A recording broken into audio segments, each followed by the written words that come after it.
అందరికీ నమస్కారం. మన జీవితంలో శక్తికి, మన ఆరోగ్యానికి మధ్య సంబంధమేంటి? ఈరోజు మనం విజయనంద్ గురూజీగారు రాసిన దైవశక్తి అనే పుస్తకం నుంచి ఈ చాలా ప్రాథమికమైన ప్రశ్నను కొంచెం లోతుగా చూద్దాం. దీన్ని అర్థం చేసుకోవాలంటే ముందు కొన్ని చాలా సింపుల్ ప్రశ్నలతో మొదలుపెడదాం. సరే, మొదటి ప్రశ్న చాలా బేసిక్ ప్రశ్న. మనకు అసలు ఉద్యోగం కానీ ఏదైనా పనిగాని ఎందుకవసరం? ఇది మనం రోజూ చేసే పనే కదా, కాని దీని వెనకున్న అసలు కారణం గురించి మనం పెద్దగా ఆలోచించం. సమాధానం వెంటనే వచ్చేస్తుంది కదూ, డబ్బు సంపాదించడానికి. అవును, ఇది కరెక్టే, కాని ఇదే మనల్ని ఇంకో ప్రశ్నకి తీసుకెళ్తుంది. సరే, డబ్బు సంపాదించాం, మరి ఆ డబ్బు ఎందుకు కావాలి? అసలు మనకు డబ్బు ఎందుకు అవసరం? మన బేసిక్ మోటివేషన్స్ ఏంటో అర్థం చేసుకోవడానికి ఈ ప్రశ్న హెల్ప్ అవుతుందన్నమాట. డబ్బు అనే కాన్సెప్ట్ను మన ఫిజికల్ నీడ్స్తో కనెక్ట్ చేస్తే సమాధానం చాలా క్లియర్ అయిపోతుంది.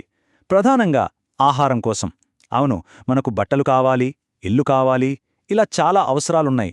కాని అన్నింటికంటే ముఖ్యమైంది ఆహారమే కదా. ఓకే, ఇప్పుడు మనం ఈ పుస్తకం యొక్క అసలు సారాంశానికి దారితీసే ఫైనల్, చాలా కీలకమైన ప్రశ్నకు వచ్చేశాం. అసలు మనకు ఫుడ్ ఎందుకు కావాలి? శక్తి కోసం, ఎనర్జీ. అంటే ఇక్కడ మనం అర్థం చేసుకోవాల్సిన విషయమేంటంటే, మనం ఉద్యోగం చేయడం నుంచి ఆహారం తినడం వరకు ఈ అవసరాలన్నింటి వెనుక ఉన్న అసలు కారణం ఆ శక్తి కోసం చేసే అన్వేషణే. మన ఉనికికే మూలం శక్తి అన్నమాట. అయితే మనకు కావలసిన ఎనర్జీ కేవలం మనం తినే తిండి నుంచే రాదు. ఈ పుస్తకం ఏం చెప్తుందంటే, మన జీవితమే ఒక శక్తి స్వరూపం. ఏంటో అది ఇప్పుడు చూద్దాం. మన శరీరం ఉందే, అదొక అద్భుతమైన సింఫోనీ లాంటిది. అంటే రకరకాల ఎనర్జీల కలయికతో నడుస్తుంది.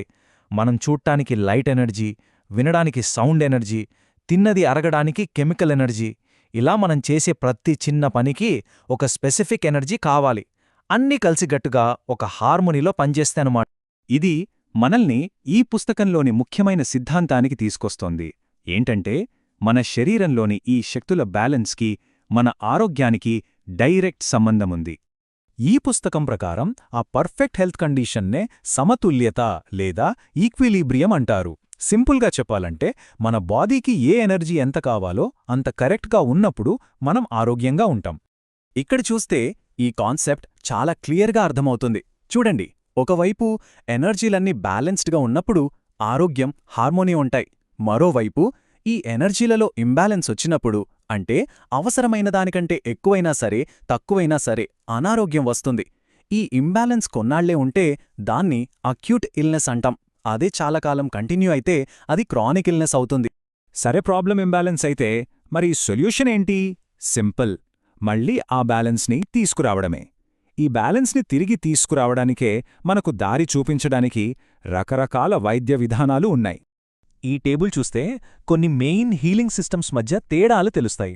ఫర్ ఎగ్జాంపుల్, అల్లోపతీని తీసుకుంటే అది నేరుగా జబ్బుకి, దాని సిమ్టమ్స్కి ట్రీట్మెంట్ ఇస్తుంది.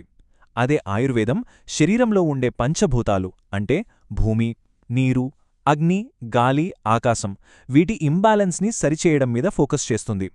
ఇక రేకీ లాంటివి కాస్మిక్ ఎనర్జీని ఉపయోగించి లైఫ్ ఫోర్స్ని రీస్టోర్ చేస్తాయి.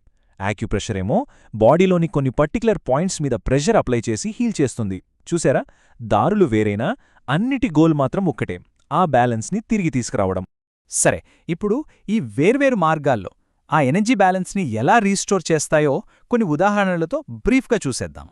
ఆక్యుపంక్చర్ తీసుకోండి.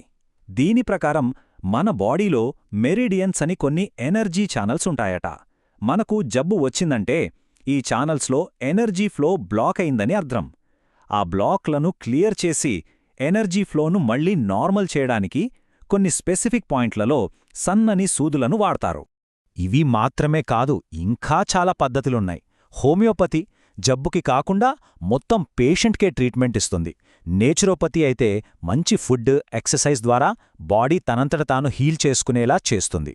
ప్రాణిక్ హీలింగ్ నెగటివ్ ఎనర్జీని తీసేసి దాని ప్లేస్లో పాజిటివ్ ఎనర్జీని నింపుతుంది. మ్యాగ్నెటిక్ థెరపీ ఏమో మ్యాగ్నెట్స్ వాడి బ్లడ్ సర్క్యులేషన్ని ఇంప్రూవ్ చేస్తుంది. ఇలా ప్రతి పద్ధతి కూడా ఎనర్జీని బ్యాలెన్స్ చేయడానికి దానిదైన ఒక యూనిక్ దారిని ఫాలో అవుతుంది. రైట్, ఇప్పుడు మనం ఈ పుస్తకం నుంచి నేర్చుకోవాల్సిన ఫైనల్ అండ్ మోస్ట్ పవర్ఫుల్ పాయింట్కొచ్చేస్తున్నాం. ఇక్కడి నుంచి ఫోకస్ అంతా బయటి ట్రీట్మెంట్లోంచి మన లోపల శక్తివైపు మారుతుంది. ఈ మాటలు చాలా జాగ్రత్తగా గమనించండి.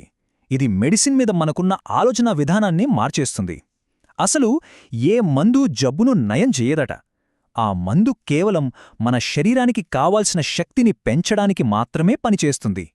ఫైనల్గా ఈ పుస్తకం ఇచ్చే మెసేజ్ ఇదే: మనం ఎప్పటిదాకా చూసిన బయటి వైద్య విధానాలన్నీ కేవలం సపోర్ట్ సిస్టమ్స్ మాత్రమే. అసలైన హీలింగ్ మన లోపల నిద్రపోతున్న ఒక పవర్ఫుల్ డాక్టర్ చేస్తాడు. ఆ బయటి సిస్టమ్స్ అన్నీ మన లోపలున్న ఆ డాక్టర్ని నిద్రలేపడానికి హెల్ప్ చేస్తాయన్నమాట.